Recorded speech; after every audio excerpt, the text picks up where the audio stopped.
to burn belly fat. So the first thing you have to understand is that fat is a form of energy in your body. And your body has two energy sources, fat and carbs. And your hormones dictate which energy source you'll use. So how do you end up with all this energy on your belly, but you can't burn it? Glucagon and insulin are two hormones in your body that help with fat burning. When the glucagon is high, your insulin's low. They're like opposites, just like your bicep and your tricep. When your bicep's contracting, you cannot contract your tricep, and vice versa.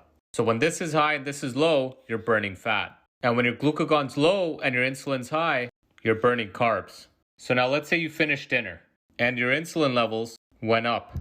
Now your glucagon levels went down, and remember what that means. You're now burning the carbs because you got to burn the dinner you just ate. However, every food has a different effect on your insulin and glucagon levels. For example, look at the effect of your insulin levels from carbs compared to protein and fat. So if you have a high carb dinner, like pasta or pizza or roti or a bunch of rice, your insulin levels would shoot up a lot higher compared to a meal that's rich in protein and fat and lower in carbs or more fibrous carbs. I like to call this rule FFP, fiber, fat, and protein. Well, now your insulin only spiked that high. So let's say you finish your dinner at 7 p.m.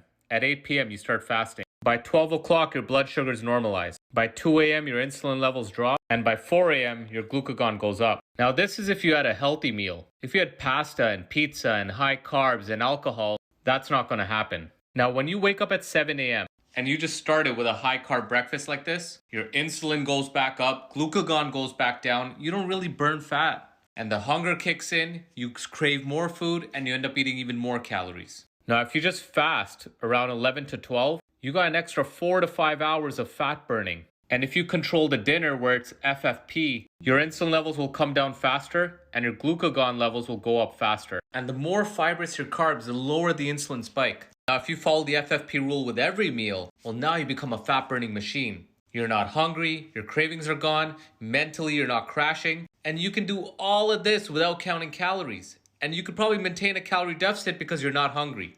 So here's some signs to see if your insulin levels are high. And look, here's some more signs. You end up getting hungrier. You crave more sugar. You have no focus, no ambition. You're always tired because your body's dependent on burning carbs for fuel. Hence, you're not burning the belly fat. And the food industry doesn't want you burning your own fat because they want to sell you more food. You follow this principle, I promise you'll become a fat burning machine.